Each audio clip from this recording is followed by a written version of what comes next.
Good morning students. मैं doctor Vijendra Singh Tanwar, associate professor in English. वर्तमान में मैं राजकीय महाविद्यालय हुडा में पदस्थापित हूँ और जो इस कोरोना काल में जो वीडियो की श्रृंखला बनाई जा रही है, उस कड़ी में आज का जो वीडियो है वो बीए पार्ट 3 के विद्यार्थियों के लिए है। अंग्रेजी साहित्य विषय में पेपर सेकंड में बहुत ही प्रसिद्ध आर के नारायण द्वारा रचित उपन्यास है द गाइड।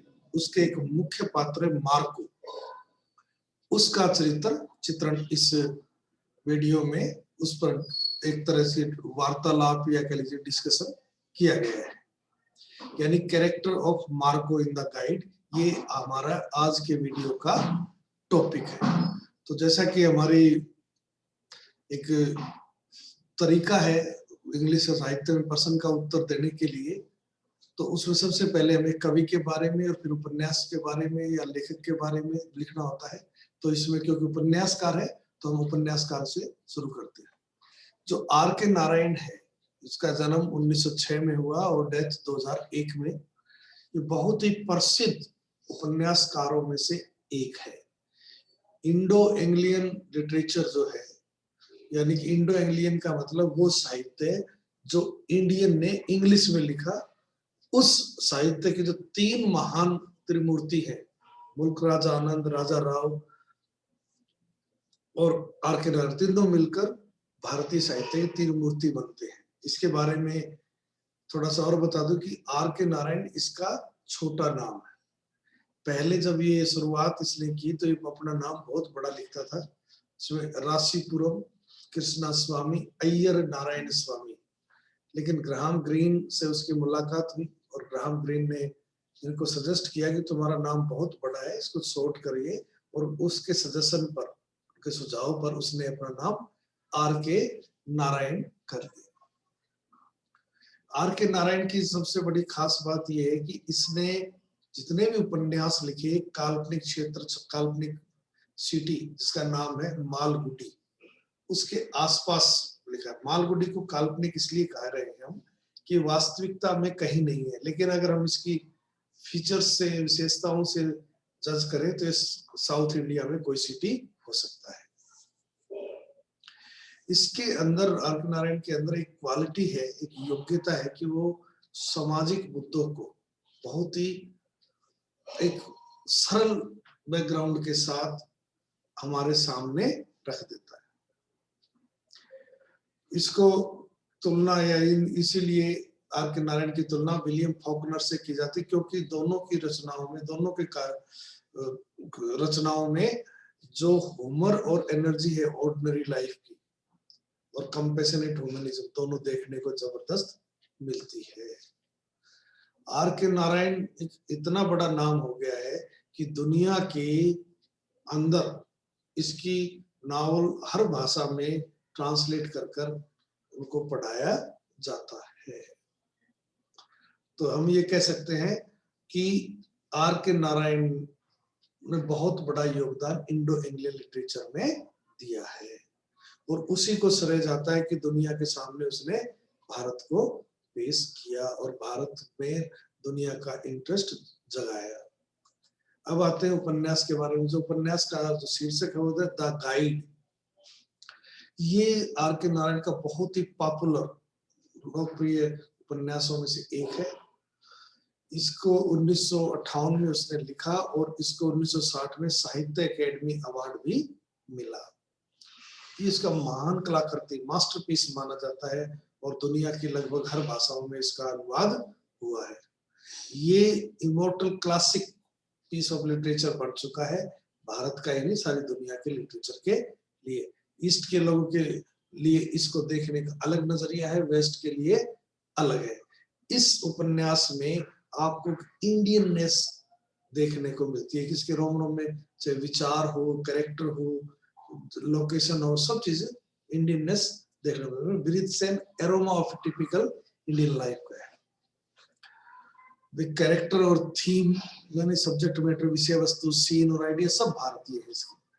नॉवलिस्ट ने इंडियननेस को the form of social and economic life of the country at the time, 1930s में भारत का सामाजिक और आर्थिक जीवन कैसा था वो हमारे सामने पेश किया है।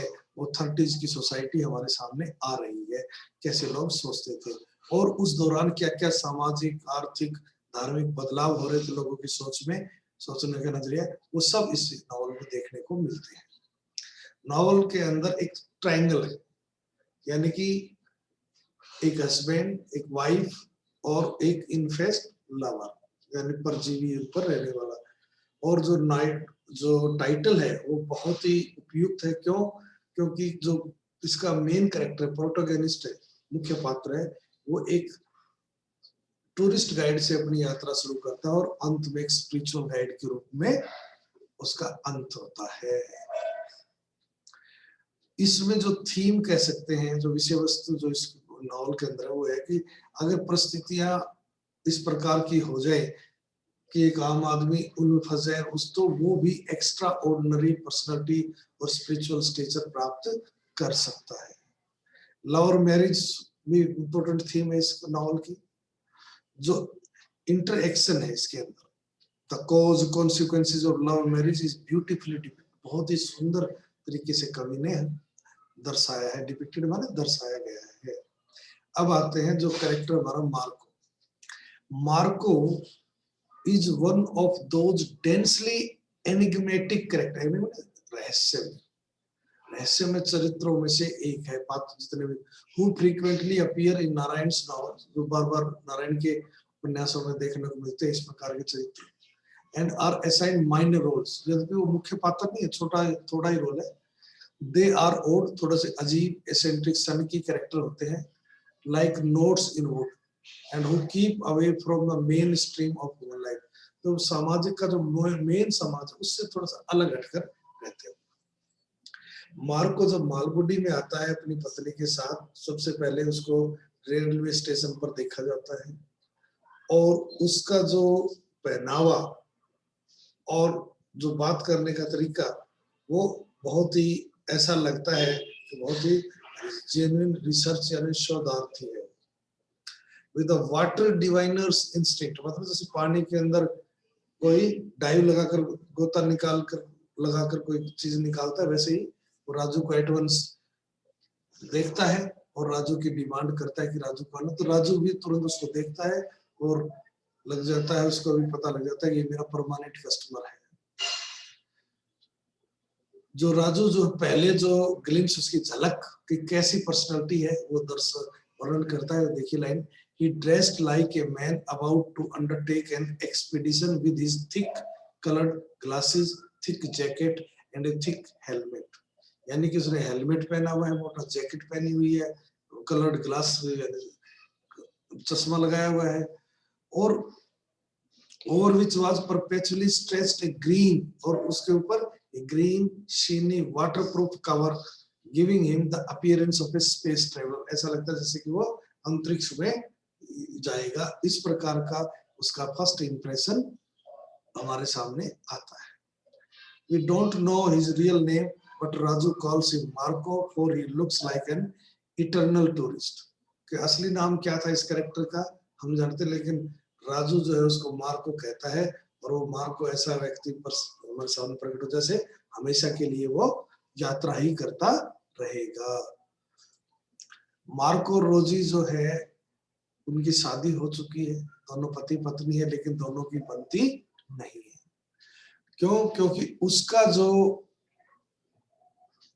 ध्यान है वो है आर्कियोलॉजी में, यानी कि मूर्तियों में, स्टेचूज में उसका समर्पण है, और वो जीवित और यंग चार्मिंग वाइफ में कोई भी इंटरेस्ट नहीं रखता। यानी मूर्तियों में तो जो औरतों की मूर्ति है उनमें तो उसका इंटरेस्ट है, वो स्टडी करता है, लेकिन जीवित उसकी पत्नी है रोजी, उसमें उतना ध्यान उसका इंटरेस्ट नहीं है। रोजी जो है, राजू जो उसको देखता है तो उसका रिलेशन रोज देखता है कि मंकी स्पीकिंग अप ए रोज गार्लैंड, कि दोनों की जोड़ी सही नहीं है, मतलब मैच सही नहीं है, जैसे बंदर के हाथ में कोई कीमती चीज लग गई हो। यानी रोजी राजू के अनुसार बहुत सुंदर थी और वो डिजर्व नहीं करती थी ऐसा पति। मार्कोस के थोड़े से टेस्ट भी एबनॉर्मल थे और इसीलिए वो रोजी के साथ उसका एडजस्टमेंट नहीं हुआ। और मार्को को प्रैक्टिकल व्यवहारिक व्यक्ति नहीं था और इसीलिए उसने जो है ना शादी जो की शायद वो सोच कर कि उसकी असिस्टेंट का काम करेगी। अनफॉर्चुनेटली उसकी चॉइस रॉन्ग थी। क्यों? कि रोजी भी अपने आप में एक सपने लेने वाली थी, दुनिया में रहने वाली और लड़की थी।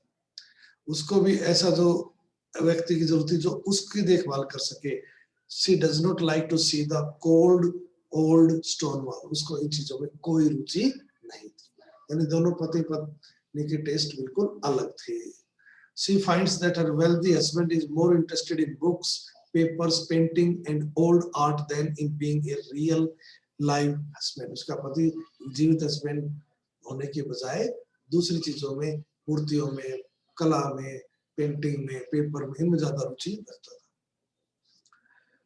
जो मार्को जो है ये निर्णय लेता है कि मैं तो गुफाओं में रहकर इनको मूर्तियों का अच्छा स्टडी करूंगा, रिसर्च करूंगा। Raju takes charge of Rosie and soon becomes her ardent lover. Raju को उसके साथ रहने का अवसर मिल जाता है और उसका प्रेमी बन जाता है। Rosie is not to be blamed. अगर वो राजू की तरफ आकर्षित हो गई रोजी तो इसके लिए रोजी को दोषी नहीं ठहराया जा सकता। क्यों? क्योंकि वो अपने पति के हाथों नेग्लेक्ट यानी उपेक्षा का शिकार थी। मार्को के अंदर कोई पेशेंस नहीं था। उसके पैशन, उसकी जो लगान था डांसिंग के प्रति, उसको प्रशंसा करने का या उसको लाइक करने का कोई वो नहीं था। और तो और वो उसको एक्रोबैट्स मतलब बंदरों के उछल कूद कहता था, monkey tricks. This is too much for रोजी। रोजी के लिए बहुत बड़ी मतलब इंसल्ट थी। मार्को इस बात का जो रोजी की इमोशनल और फिजिकल नीड्स है उसके प्रति अंधा हो गया था। उसको पता भी नहीं था। हर relation with Raju gave rude shock. उसको बहुत ही शौक लगता है जब उसको रोजी का रिलेशनशिप बार-बार पता चलता है। He is stunned to learn of what they had been doing in the hotel room. वो रह था कि ये क्या हो रहा था, वो यकीन ही नहीं हो पाता उसको। He can't understand how a wife can be unfaithful to her husband even once can still be in love with him। और फिर उससे प्रेम भी करे और बेवफाई भी कर चुकी हो। To Rosie's passionate appeal, तो रोजी इसको अपील करती है, I want to be with you, I want to forget everything, I want you to forgive me। He replies, तो उत्तर देता है, yes, I am trying to forget even the earlier fact that I ever took a wife। कि मैंने कभी किसी शादी की थी, ये तथ्य भी भूलने की कोशिश कर रहा है। I want to go out from here too, but I want to complete my work and I am here for that। You are free to go and do what you please। यानी कि वो रोजी को पूरी आजादी देता है, वो चाहे वो कर सकती है, वो तो वहां इसे तब तक रुकेगा तब तक उसका काम कंप्लीट नहीं हो जाता। He becomes cold, cruel और indifferent हो जाता, उदासीन हो जाता उसके प्रति। He does not even look at her, उसकी ओर देखता भी नहीं। He does not eat the food that she touches। He does not sleep on the bed on which she lies। He is deaf to her appeals। वो कान बंद कर लेता है उसकी प्रार्थनाओं पर। He cannot forgive her for what she has done। He disowns her as his wife। No doubt every husband would behave in similar way towards an adulterous wife। कोई भी पत्नी अगर बेवफा होती है तो ऐसा ही कोई पति करेगा। But who is responsible for driving Rosie in this direction? Undoubtedly Marco himself is responsible for all this। यानी कि जिम्मेवार तो खुद मार्को है, लेकिन फिर भी पुरुष प्रधान समाज है ऐसा हम सोच सकते हैं। मार्को इज एन एसेंट्रिक, वो सन की टाइप व्यक्ति है और his eccentricity has been brought in various ways. अलग-अलग ढंग से उसके हमारे सामने आती है। He is very odd in his dresses। शुरू में हमने देखा कि ड्रेस उसने अजीब सी पहन रखी है। as well as behavior, उसका व्यवहार भी ऐसा ही है। For example, he would not part with an honor without a voucher। Voucher मिलने पर तो कुछ भी दे सकता है, लेकिन वाउचर अगर नहीं है तो एक पैसा भी नहीं देता। If you give him a slip of paper, you could probably get him to give his entire fortune। अगर आप उसको एक रसीद वाउचर बना कर दे तो चाहे उसकी सारी संपत्ति अपने नाम लिखवा लो। स्टर्न थोड़ा सख्त है, सेल्फ सेंटर्ड है, सेल्फ राइटियस है। He thinks he has acquired his body and soul and thinks his rights over his property are unlimited। Dancing is to him, as to many orthodox men and women for the old school, another name for prostitution. वो dancing को पसंद नहीं करता, नृत्य उसको बिल्कुल पसंद नहीं, क्योंकि वो सोचता जैसे बहुत से लोग सोचते हैं कि डांसिंग तो वेश्याओं का काम है। मार्को जो है मद्रास के लिए चला जाता है, but even though he is not physically there, he seems to be an ominous overhanging presence.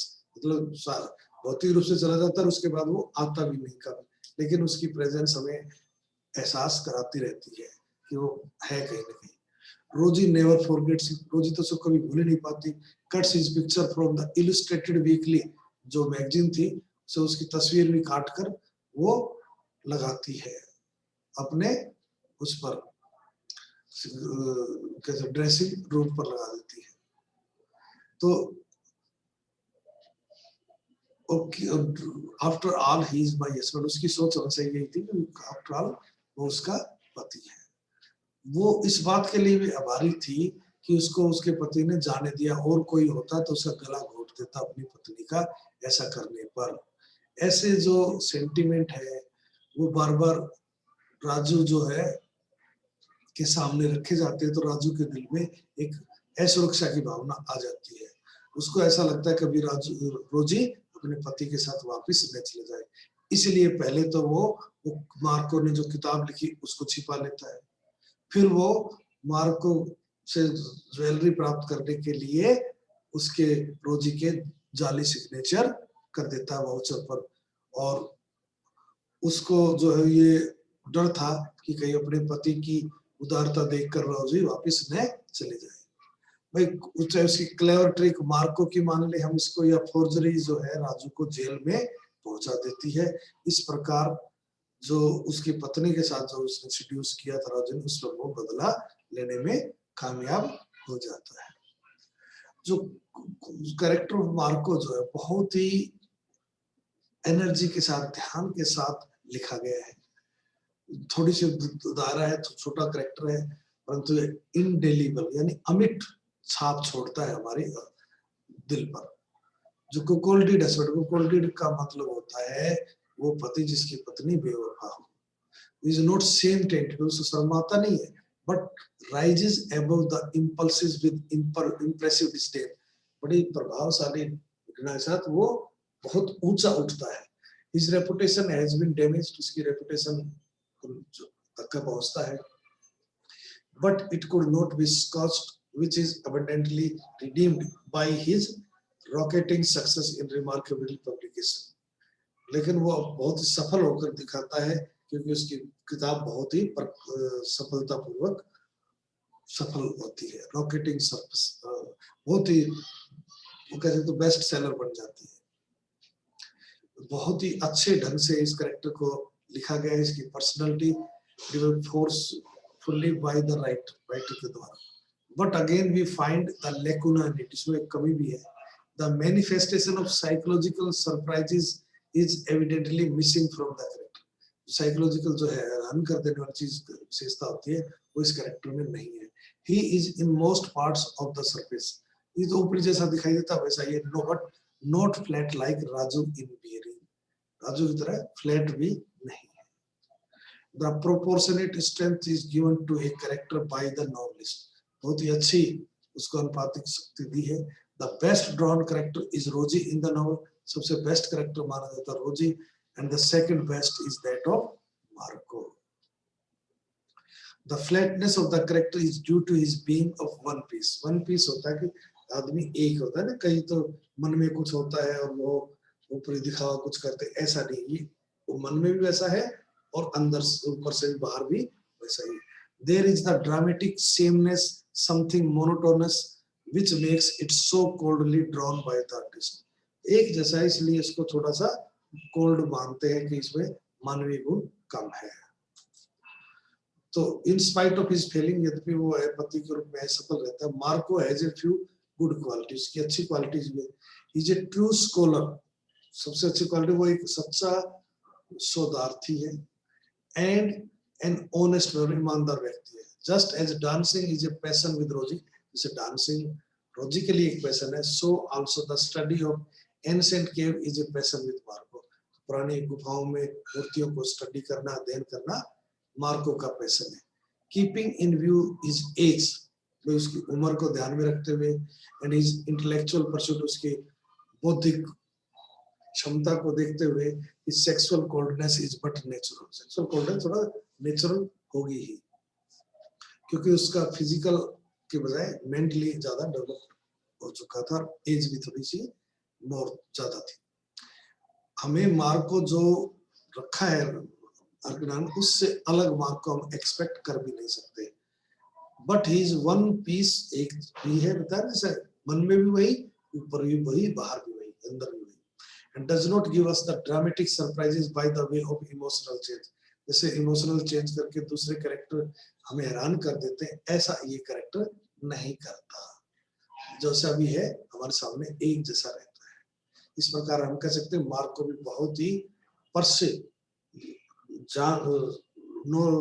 बहुत ही प्रसिद्ध एक कैरेक्टर है, और इसको लिटरेचर में अमरता प्राप्त हो गई है। धन्यवाद।